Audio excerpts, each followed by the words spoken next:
really tried to restrain myself at the beginning of the year and not buy so many books, but I don't know if you've noticed, but the world is on fire outside. So I bought books. Hello everybody and welcome back to the channel. My name is Brie and this is 4 Paws in a Book. I do have a book haul for you. It's small. It's not as large as they have been historically, but as far as like trying to read down my physical TBR and not adding a bunch of books to it, this is kind of going against my goal. There are a lot of special editions on here. There's also a lot of everything else I think came from Pango. I did a very large unhaul at the beginning of the year, and so I have a couple $100 in Pango bucks just sitting there like asking to be used. So we're going to talk about it. Now, some of these books are not going to actually add to my TBR number. Either they are a special edition of a book that I already own, or they are a book that I've already read. Without further ado though, let's just talk about it. Okay, so first up, I was on Pango. I was looking for a paperback copy of Swordcatcher by Cassandra Clare, and because that's the one I wanted to read. It's not on KU, and so I was like, okay, I'm gonna physically read it, but I want it on paperback because I have very stiff hardcover editions, and so I actually found the ARC copy of it, and so I was like, well, I have to buy it. This was my best book of 2023, and I want to reread it before Ragpicker King comes out in March, and so that was my reasoning for this, but it is the ARC copy of it, which is super exciting, and I found it for pretty cheap. Again, not going to add to my TBR because I already read the book, but that is the first book in a new series by Cassandra Clare. It is a political fantasy. It's got a little bit of a romantasy flair to it, but if you like things like City of Brass, I think you'll like this book as well. However, I remember very little about the actual plot, the actual story, and so I want to reread it before I read Ragpicker King. Then I found Heart of Silk and Shadows. This is the prequel novella to Court of Blood and Bindings that I read over the summer and really enjoyed. These are not books that I want to like go out and spend a lot of money on, so when they are on Pango, I tend to try to pick them up because the covers are really pretty. So this is a book that I will likely be reading for Realmathon. I'd like to read a lot of novellas and quick things during the Gala of Peace, which is like the 48-hour bonus readathon. So that's what I will likely be doing for this, but yes, this one does add to the TBR. This series has some really interesting magic to it. It is a romantasy series with our Dark Fae Lord, and he is put in a very precarious position, and we love that. It's a kind of a brooding hero kind of thing. But the magic system in this is all color based, so like the color red means one thing, the color yellow means another thing, and so there's this really interesting, unique world, and I enjoyed the first book. It's not one that like I really loved while I was reading it. I wasn't immediately hooked, but it's also one that I thought about for a really long time afterwards. So would really love to continue the series. If you watched my Booktuber favorites video, you know that I fell in love with Reign of Shadows and Endings. It is a book that I like. It will likely become a favorite book of the year, and it was January, which is great. Problem is that the edition that I have is the unplugged book box from the Romantasy Advent Calendar, and they don't have the second and third book in those special editions. So I ended up purchasing those two. These things are bricks. Like, they are large, okay? And then I was like, you know what? I'm gonna hate it if everything doesn't match. So I went ahead and bought Reign of Shadows and Endings too. I am meeting Melissa at Romantasy BookCon, and so I can have her sign these, which is really exciting. But yeah, then that way these kind of all go together. They do take up a large chunk of space on my shelf, but yeah, I love them. I love this series so much. I love this book. And then I am currently like 450 pages into this one and absolutely loving it as well. But for the purpose of calculation, we are still counting these books on my TBR because it'll just come off in February. It may not make sense to you, but for my like spreadsheet and stuff, it makes sense. Also, finishing out some series, completing some series as far as the books that I owned, I went and picked up Queen of the Blood Throne and Queen of Mazes and Mirrors. This is the second and third book in the Descendants of the Fates series. I read Queens of Moirai in December and absolutely loved it. It was a best book of the year, really snuck up there, and so I wanted to continue the series. They have these really cool special edition papers or like end pages, and I am obsessed with this series. Also, it's a very dark fantasy romance. It's kind of like if Scythe was a romantasy, but also with some like grimdark elements to it.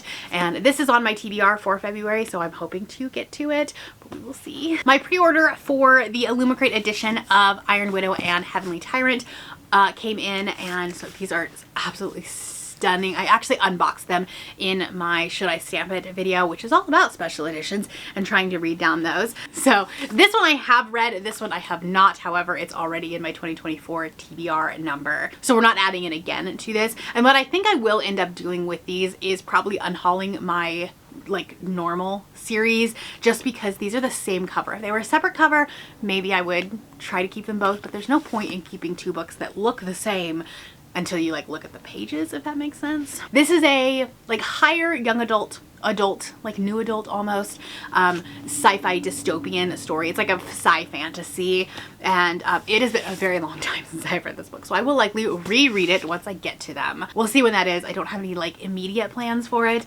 but I knew I had to get these special editions. All right, I did pick up Onyx Storm by Rebecca Yarros. This is the third book in the Empyrean series. I did already read this and I vlogged it. I will leave my full thoughts up above. It is a spoilery vlog, so please be careful with that. But I did manage to snag the Pretty Sprayed edition. I did not get a Target edition for it, but that's okay. This one, honestly, I kind of like better. And I originally liked the like art that was in the Target edition, but then I was like, oh, that's just standard art. It wasn't anything special. Once that came out, I was like, I don't really want this anymore. So anyways, I got this one. And then also on Pango, I found this is upside down, the Fabled edition of Flame and Sparrow by S.M. Gaither. This, like, look how pretty she is. It's like this holographic foil to it. It's so, so pretty. And then the like naked hardcover, gorgeous. I don't know if they did one for Ash and Feather, but I am obsessed with this. The colors of it, absolutely stunning. This is one that is on my Kerplunk TBR. It was a friend recommendation, and also I'm trying to read it during Romantasy-a-thon. I don't know, it's a big chunker, but we will see what happens. And then there were some books that I picked up based on some of the Booktuber favorites videos that were coming out, like best of the year. Now, I didn't end up getting to read them in my Booktuber favorites video, but they were kind of in the running, and I will eventually read them. But like when people were talking about them, I was like, yes, I'd like to read this. So I, again, found them on Pango, super cheap. Savor It by Tara DeWitt. This is a small town romance with a chef. It says, if Schitt's Creek and the bear had a love child, it would be this book. And that sounds very interesting. We have our male main character who's like hotshot chef. He loses his sister, leaves him grieving and responsible for his teenage niece. After Fisher loses his Michelin star along with his love of cooking, his boss sends him to Spoons for a last chance project to redeem himself. And yes, it is Spoons, Oregon. Very close, I guess, to Forks, Washington. Anyways, it just sounded really wholesome, really like cozy a little bit, and who knows, it might be a February read for me. And then we also have Heartless Hunter by Kristen Cicerelli. This is a first book in a YA romantasy. It has been all over the place, right? The second book is coming out, I want to say like next week as this video is coming out. Don't quote me on that, but I'm pretty sure it's very close to that.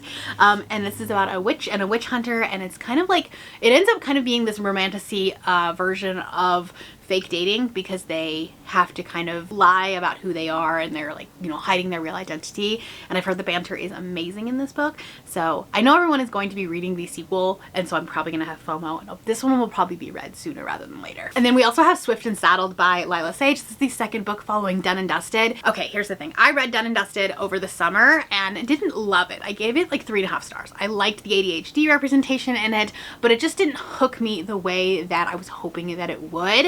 However, everybody in their like videos, best of the year videos, was saying that as we continue on, this series gets so much better. And so I was like, okay, well, I'm gonna give it a second chance. Maybe I can enter my cowboy romance era. We'll see what happens. But that's what this is. And plus the covers are just so cool. They are like very old-fashioned, kind of like, you know, hand-drawn. I'm obsessed with them. Finally, we have our book boxes. I got one from each, from Book of the Month and from Aardvark. So from Book of the Month, I did get The Favorites by Lane Fargo. Everyone has been talking about this month. They have been saying that it is the best book that she has written. I have not read her other book. I really want to, but I just haven't gotten to it. And this is a, like, it's a contemporary story. I think like it might have like a thriller-esque twist to it, but it is more of a dark contemporary about ice skating, ice dancing. Question mark. She's destined to become an Olympic skater. She meets Heath Roca, a lonely kid stuck in the foster care system. Their instant connection makes them a formidable duo on the ice. Clinging to skating and each other to escape their turbulent lives, Pat and Heath go from childhood sweethearts to champion ice dancers, captivating the world with their scorching chemistry, rebellious style, and roller coaster relationship. Until a shocking incident at the Olympic Games brings their partnership to an end. Ooh, okay, sounds interesting. I've heard really good things about it. And then Aardvark's book of the year was The Reformatory by Tan and Rave Dew. And so I wanted to pick this one up. I got the book of the year last year from them. And so this one, it has like this special naked hardcover for it, which is just really, really pretty and kind of holographic. And this is like a very slow historical horror. And that doesn't sound like it would be something that would be necessarily up my alley, but I've heard nothing but good things about it. Gracetown, Florida, June 1950. The Reformatory is a haunting work of historical fiction, piecing together the life of the relative her family never spoke of and bringing his tragedy and those of so many others from the infamous Dozer School for Boys to light in this riveting novel. Again, another one that a lot of people talked about in their best books of the year. And so when it came out as the book of the year, I wanted to get their special edition of it. And then lastly, I have 2 books for Fairy Loot. We have the December one and the January one because it's so weird. Sometimes they're super late, which is what happened with December, and then sometimes they're super early, which is what happened in January. So, you know, it's fine. So Heavenly Bodies by Amania Rue. Look how beautiful this is. This like celestial pastel colors. This might be one of the most beautiful books I've ever seen. Look at this naked hardcover. It's so, so pretty. This is a celestial romantasy. There is a prophecy, there's enemies to lovers, there's banter. Listen, it's everything you want in a romantasy, right? This one, technically I have read, but if you have not watched my Should I Stamp It video, you should go do that. And I'm still adding this to my number. It'll just, again, come off in February. And then the last book is the Starlight Air by Amalie Howard. Look, I mean, again, so, so pretty. Oh my gosh. To be honest, I have no idea what this book is about. A bladesmith blessed by the stars, a prince with a dangerous secret, a god bound in the shadows. That is exciting. A scorching new romantasy that will leave you spellbound. To save the realm from eternal darkness, she'll have to choose between the truth and the lie. Stand and fight, or kneel and die. Sounds so good. Very political. Love that. And it's also not as thick as I thought it was going to be. The stars have spoken, and one of their own awakens. All right, if you watched my goals video at the beginning of the year, we talked about splitting up my TBR between 2024, so things that I owned prior to the new year, and then a 2025 TBR. And so let's talk about some numbers. Let's balance our shelves a little bit. So my start of 2025 number was 246 books, and I read 7 books in January that come off of that number. I also unhauled 2 more books, so that brings our 2024 TBR number to 237. And then on the flip side of that, I wanted to read 50% of my books that I brought in 2025. Let me tell you, we didn't do great at that, okay? Hoping that as we get into the year, I will be able to read them. Like, I'll be able to bring this number down a little bit more, just because, like, there are books that I will read in February or March, but I bought them in January, if that makes sense. So, of the books that I hauled today, 13 of them will go on to my 2025 number. However, I read 1 book from there, so we have 12 books. That's not 50%. Not even close. Not even close. It's fine. Don't worry about it. I've already read a couple of them in February, so it'll be okay. But for now, we do have a lot of books on this TBR. Let me know which book that you are most excited for me to read, which one you want to see my thoughts on, and if you are not feeling chatty, do the like fire emoji for Flame and Sparrow. If you want to check out my newest vlog where I am trying to read down my TBR, I will put my Should I Stamp It episode 1 right here. You can check it out. And if you are new here and you have not yet subscribed, there's a little button you can do so down below the video. If you'd like to hang out with me more, the links to my Instagram, Goodreads, Twitter, and my Patreon are linked in the description below. Thank you for watching, and I will see you next time. Bye!